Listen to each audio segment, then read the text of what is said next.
It's early afternoon on a cold, overcast Sunday in November, and I'm holding my mother's hand, which is still warm. My sister's across on the other side of the bed, holding her other hand, sobbing quietly.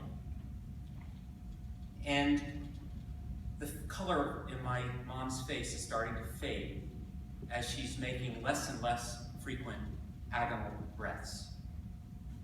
I want you to bring you into this room so you can understand. My mother, Dan Lowenstein, was born in Mannheim, Germany, 86 years ago, into a family that had enough wealth to provide for governance for each child. She escaped from the Nazis as a young girl, was hidden in a French convent for 3 years, and then joined her mother and brother to get to Spain and eventually the United States, using the remaining jewelry that my grandmother had smuggled out of Germany in order to pay for their passage. She met my father, a German Jewish patriarch, in New York City, and raised 3 children while working full-time as a social worker with seeming ease, until she retired to nurse my father, who developed a particularly aggressive, horrible form of ALS 20 years ago. She basically spent her entire life helping other people. She hardly ever complained or talked about those early childhood experiences or the other tougher parts in her life. And I'm thinking, that probably explains why she never ever got in the way of my learning how to take care of myself. I remember being 11 years old, and my parents sent me off to summer camp, sleepaway camp, for 2 weeks. And I had so much fun that when I got back, I begged them to let me go for the entire summer next year, and they let me. So the following June, I got into the station wagon with my dad, who was going to drive me off to the bus to take me to camp. And as we were backing out of the driveway, my mom was standing in front of the garage door, waving with tears streaming down her cheeks. And I was waving back, welling up myself. It was years later that my mom told me, "Are you kidding me? I wasn't sad at all. Those were tears of joy." And I can just imagine her walking out of the house with her arms raised, going, "Free at last, free at last." And I still can't believe that she supported my going on a 2.5-month canoe trip in northern Quebec with my best friend Tim when I was 20 years old, on a completely uncharted route that took us to a place where we didn't see another human being or have any contact with the outside world for 42 straight days. She was a loving mother, but not a smothering mother. And, I can't hardly remember a time when we ever had an argument. I mean, there was once. I was 16 years old, and I remember my father was storming out of the kitchen, hollering at my mother about whatever. He occasionally did that, and it made me crazy. "Mom, don't let him talk to me like that. You've got to do something." She looked at me fiercely, and she said, "I'll take care of this the way I choose." Independent, not one to complain, that was my mother. Well, it was about 6 months ago in May that she was out visiting us back in California to celebrate the graduation of our daughter Mira from UC Irvine. And I was concerned because she was complaining of some aching and bloating in her abdomen. And she said that she just wasn't feeling that well, and she actually chose to sit on a bench to rest rather than seeing the exhibits at the Getty Museum. And she just didn't look very good. I said, "What's going on?" She said, "Well, I'm being evaluated by my primary care doctor, and he's doing some tests, and I'll let you know what they find. Don't worry, Danny, I'll be fine." Well, the abdominal ultrasound that she forwarded to me 2 weeks later showed a liver filled with what could only be metastatic cancer, and we both agreed this did not look good. And Mom said exactly what I expected her to say. "I don't want anything else done." You see, she and I had made a pact years ago when I was becoming a doctor that was confirmed by witnessing the suffering of my father, that we would always look out for one another in a circumstance such as this, that neither of us wanted any kind of therapeutic intervention that was unlikely to yield a good result or where the side effects would be worse than the disease. She said, "Danny, don't worry.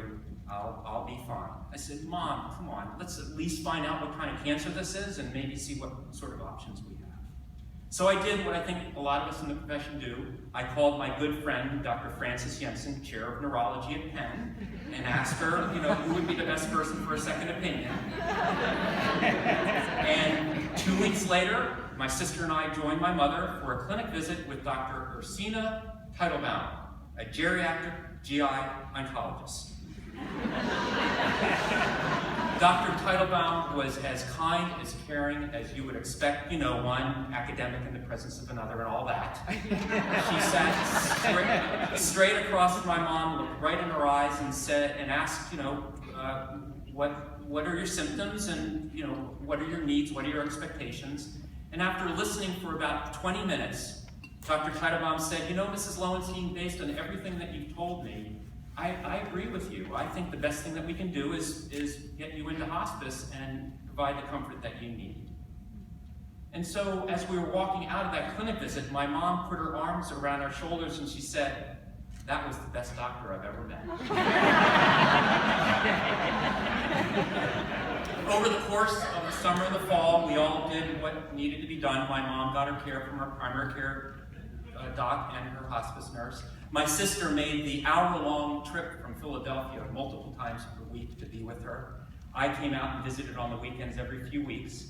And we arranged for the family to get together for a last goodbye to my mom in the fall. And my mom, actually, I haven't told you about her living situation. So she lives in this home, independently, of course, in this large, sprawling retirement community called Stonebridge, just north of Princeton, New Jersey. And her place, where she's living, is just a couple hundred yards away from the central facility, which has the dining hall and a gym and a garden and other amenities. And of course, assisted living with 24-hour nursing care for those in need. And how was my mom spending her time since the diagnosis? Well, she just kept doing the volunteer work that she'd been seemingly doing forever. Because you see, she never really retired from being a social worker after my dad died. She would work the phones for the Red Cross doing disaster relief. She was on a whole bunch of different committees at Stonebridge, including being the chair of the dining hall committee, where she was constantly haranguing the chef to up his game. Mom was a great, great cook. And she would regularly go over to the assisted living facility to help the folks over there, including those who were enrolled in hospice, just like herself.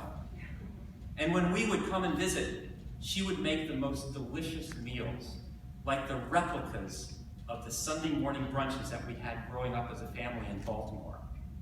Bagels and cheeses and herring salad and marble cake and German pancakes with applesauce.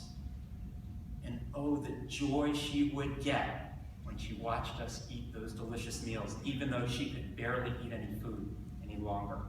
And my mom loved good food, especially pastries, especially chocolate eclairs. So it was 3 weeks ago on a Sunday that I made my regular call to check in how she was doing, and the voice on the other end of the phone sounded different. Oh, I am so tired, and the pain in my back has just been getting impossible. It took me 2 hours to get out of bed and get dressed. Danny, I've had enough. I know I'm not able to walk anymore over to the central facility and help the folks in assisted living, and I'm really of no use to anybody. I don't want to live anymore. And that was it, as plain as could be. Mom had figured out that she no longer could help other people, and she didn't want to live anymore. My sister and I had begged her to let us know when she was prepared to die. But she had that stubborn streak of independence in her, and she went ahead and did things on her own. So last night, my sister called me in a panic and said that Mom was dying. So my wife Milo and I took a night flight and got here early this morning. So I'm here at the side of the bed, holding her hand, watching her take her last breath. And in that moment, where aliveness vanishes, my grief was outmatched by a deep realization of how much we loved one another. But over the next few days, something else became crystal clear. Foolishly, I've always thought, and have said when people have asked, that I've never really, truly had a life mentor.